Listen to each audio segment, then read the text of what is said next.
nya leres nu matak yuk kurang tingkatkeun deui hampuraan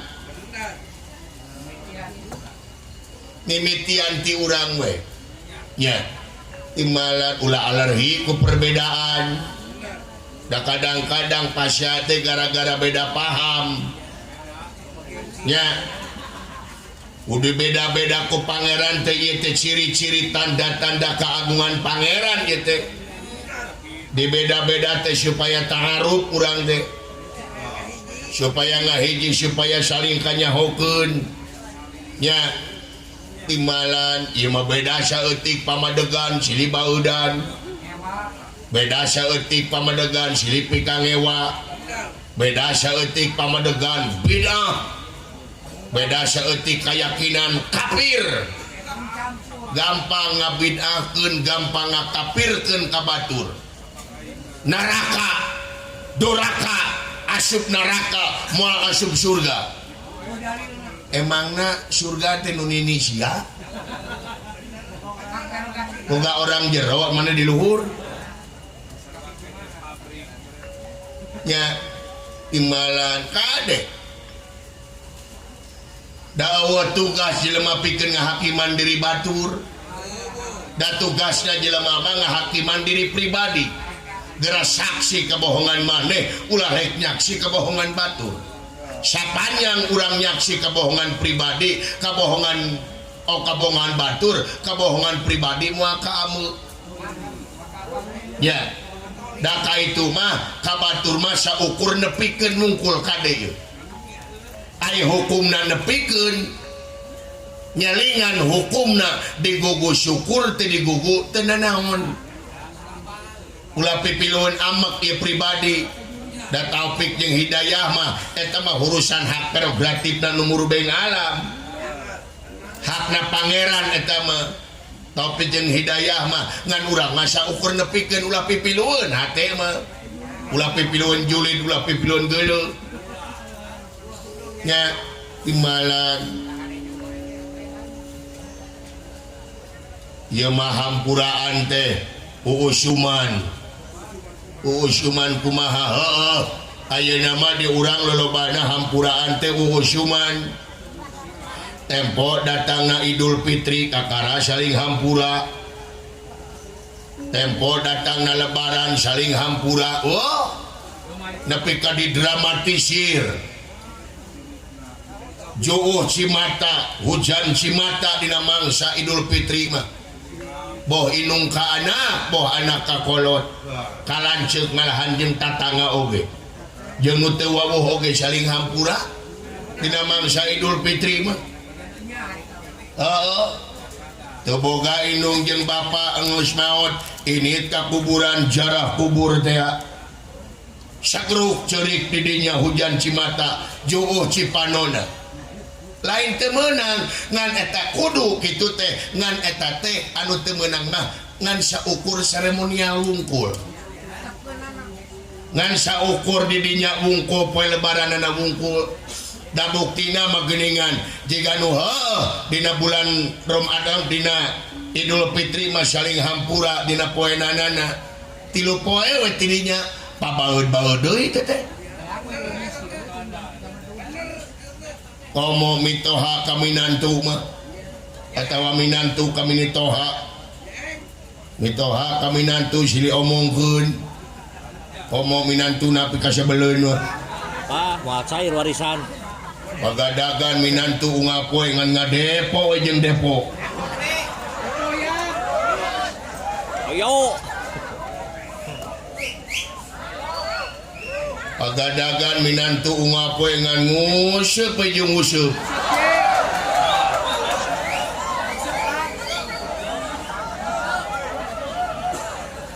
jadi teu meunang nguseup lain teu meunang nguseup ai nguseup mah meunang da eta mah karesep hobi ongko berburu ongko ngan kade ulah kaleuweuhi da kepangeran mah teu resepkeun jalma nu kaleuweuhi ai resep nguseup mah resep teu naon saukur resep mah ngan ulah kaleuweuhi Kaleuhi kumaha ulah kaleuhi tempo datang ada nohor mah eureun musib teh heulaanan utara salat ngehargaan kanu salat nu sok salat buru-buru salat ieu mah adan lohor lain eureun ngadon ditamahan deui laukna teh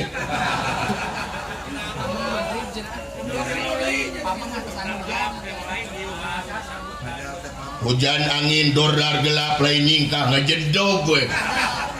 dan dipikir-pikir mah tukang ngusip mah eleh ke nugelo onaman hujan gede nyiuhan ngusip mah henteu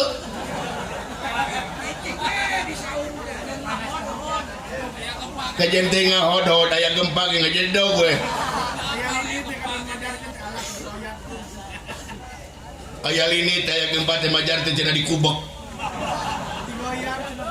digoyang balong teh cenah nya leres tuh jadi ulah kaleuwih sagala rupa oge nya imalan ulah kalanyoan datang Idul Adha jika nu heueuh dina beres salat Idna mah dina beres salat Id saling hampura dina Idul Adha beres ngabagikeun ke daging kurban sorena teh diomongkeun teh ciri kecewis komo ka bagian tulang da wungkul mah ngecebrek nah cina kuling mah kabagian tulang na wungkul nah kabagian teh kulit na wungkul ai dagingna samenel jigana gegedena ku panitia ieu cina ieu suudone dina hatena teh eueuh rasa syukur dina dirina padahal lamun dipikiran malah lamun disyukurkeun sanajan menang tulang na wungkul tapi lamun ngarasa bersyukur bakal menang kanikmatan anu luar biasa ngaranna ge barang pamere meuli ge henteu urang teh disyukurkeun sabab naon dina tulang teh aya sumsum anu eueuh dina daging ai disyukurkeun mah bakal jadi sumsum jadi balung jadi bagal pangawasa moal jadi panyakit dijamin jelema anu bersyukur mah teu wereh nikmat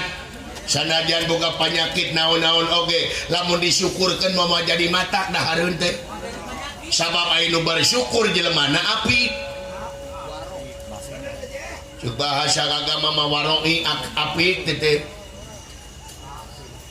ai jelema nu apik teh dina daharna ge tara mak tara kaleuwih omo cekolot baheula mah cenah ulah dahar lamun keur lapar ulah sare lamun keur tunu Gusti kumaha ieu teh ulah dahar lamun keur lapar pan lapar teh dahar heeh ngan ai kolot paheula neuneun basa teh nganu maksud jeung tujuan pikiraneun supaya urang teh berpikir tapakuraneun ulah dahar lamun keur lapar tingali jelema nu lapar daharna kumaha mak nu lapar mah leungeun nyekel sungut samutut kukumah oge henteu komo bismillah ya oh tuh ayeuna ulah sare lamun keur tunuh tingali jelema nu tunuh di mana we dugna teh nya boro-boro bismillah boro-boro kukumah boro-boro wudu mun bisa mah samemehe teh wudu heula ya anu tunuh pandugna di mana we kerna babacaan heula memesare teh kolot baheula mah aya jang jawokan ulah alergi kana jang jawokan teh da eta teh sabagian tina doa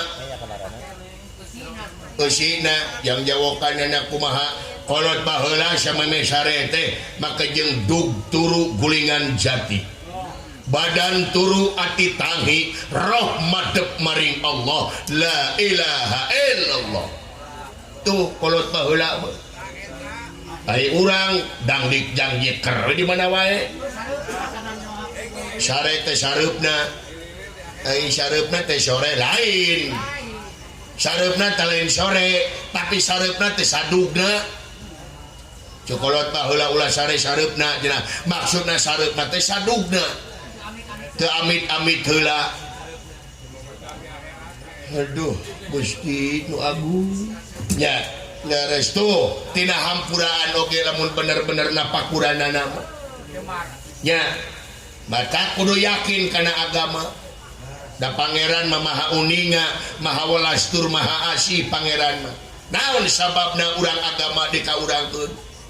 apaleun apan urang teh beda jeung sato manusia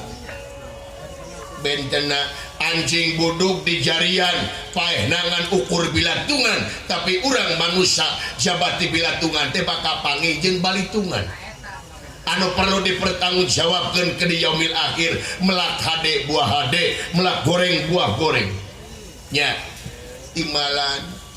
da ieu mah dunya teh da panggung sanewara atuh bohong dunya teh da kahirupan nu saenyana mah di akhirat teh alam saliwat dunya mah alam pana alam rusak nu matak sok teh ayeuna tekadna ucapna lampahna geratangan kasenangan dunya pikeun ngabuahkeun sawarga di yaumil akhir ulah rek neangan kasenangan dunya pikeun ngabuahkeun neraka di yaumil akhir pangeran morek nyiksa jeung ganjar ka makhlukna lintang ti makhluk anu kudu eling kana siksaan jeung ganjaran pangeran nya ratu tara ngahukum pamarentah tara nyiksa angin laku lampah nu bakal jadi hakimna diri melak hade buah hade melak goreng buah goreng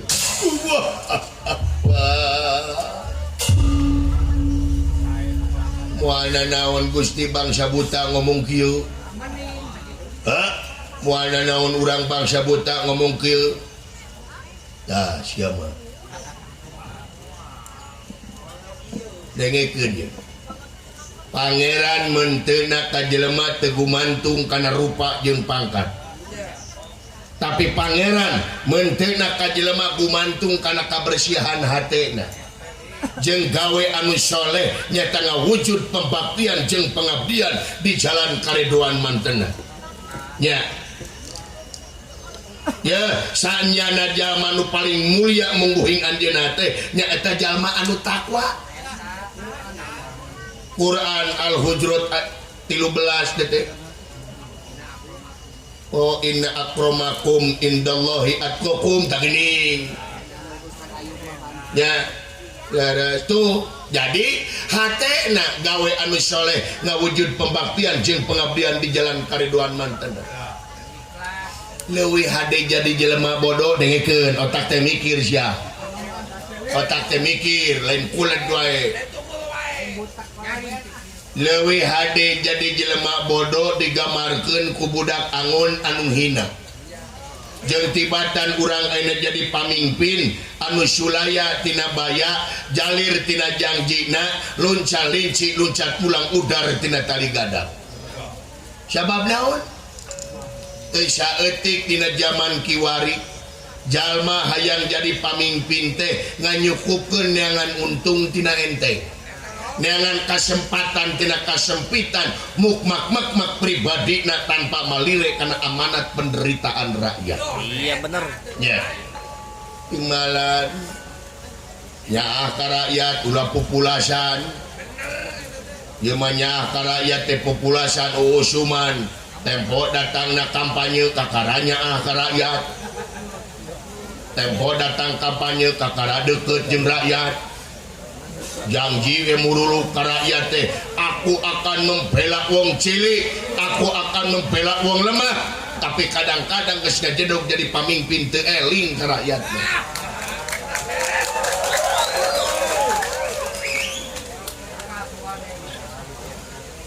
kadang-kadang geus ngajedog jadi pamimpin melolobana culang cileung dengan palingeun aranyang kokor jadi bangsa teuing nya timbalan kade jadi pamimpin teh ulah sagawaya ulah jalir janji pamimpin teh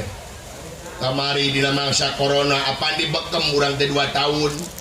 di masker cok cokot hikmahna naon sababna kudu di aku urang teh lebating janji sedangkan janji sakali teh ditepati 40 poe salat mah boleh diterima ku pangeran eta ge nu sok salat ya timalan matak sok gerak cumpon janji segarupana timalan gara yuk sakali deui gerak tangan kaserangan dunya pikeun ngabuahkeun sawarga di yaumil akhir ulah rek neangan kaserangan dunya pikeun ngabuahkeun neraka di yaumil akhir timalan lungsur deui banyu heuh da usumna rezeki ongko dares Gusti aing ngawayang kita saya ngawayang di jero akuarium hitung-hitung rohani urang mah nya ta satuluina pati kumaha tangna diging silingi teh kaula teh aya perlu aya priyogi naon kieu kaula teh boga anak apa sorangan anak kaulangan hiji-hiji na awewe ongko tuang putri teh istri awewe ngaranna Dewi Pancaningrum anak aing teh ayeuna teh umurna teh keur rumaja dewasa umurna teh kurang leuwih 20 tahun anak aing teh leres tah da inungna mah maot baheula ya anak kuing teh maot inungna teh baheula dina mangsa ngalahirkeun da teu kuateun ya budak teh nyungsang lahirna teh disesar di rumah sakit teu kuateun inungna kabeneran boga darah tinggi nepi ka maotna inungna teh budak teh masih kena bersyukur kaula budak bisa kena salamet ya budak tadi asuh tilelemut ku kaula di ais-ais tileletik di ongkled-ongkled tilelemet ya budak ku kaula da aing teu percaya ngurus budak ka batur teh meh leuwih deukeut teh psikologisna jeung kaula tah jadi kaula teh apa kana sifat karakter jeung tabiat anak kaula da tileletik ku aing diurusna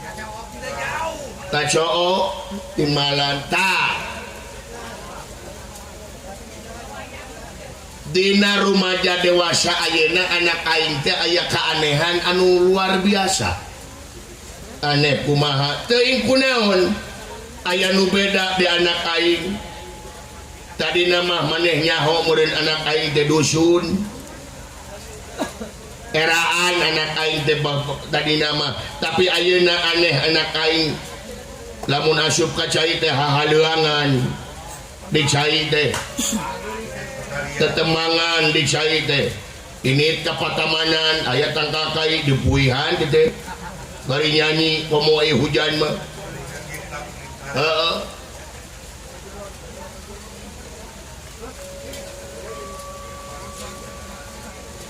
tah kaula teh hayang apa kunaon anak aing jadi kieu lamun dahar caman cemen lamun dahar teh anak aing teh caman cemen kitu teh timalan tah cik kira-kira na anak aing kunaon pati hah nyaduka atuh Gusti kunaon tuang putri jadi kieu da maneh mau loba anak teh baheula geuning da aing mangan hiji-hijina kakara ongko deui aing boga sifat da jiga kieu kari maneh mapan loba budak teh saberiji budak teh pun anak teh 450 si loba-loba teuing budak teh nya isa bara bibit teh Gusti dapun bojo masa kali ngalahirkeun 60 teh cik kira-kira anak aing kunaon upami ningakeun prosesnya kitu majigana tuang putri teh ayeuna teh nuju ka sareng penyakit hate leres liver sanes liver tapi anu kasebat penyakit hate teh nyaeta jigana tuang putri teh nuju galau nya upami ieu mah kasmaran kasmaran naon anak aing ya dengekeun boro-boro kasmaran dengikeun loba lalaki anu datang ka dieu anak raja kabeh ditolak ku anak aing pangeran anu sakitu kalarasepna iraha anak aing panggih jeung lalaki can katingali beger nya urang taros nya atuh ayeuna mah Gusti supados jelas kitu nya kada ditanya ku kaula mah era ati tak kabeneran kumaneh we pati pangnanyakeun anak aing kunaon anak aing jadi kieu sae mangga Nyai pancaningrum kaula nu kulara mah dewaji ka dieu geulis anak king anak abah ka dieu neng ka dieu neng aya naon rama dewaji saur itu geulis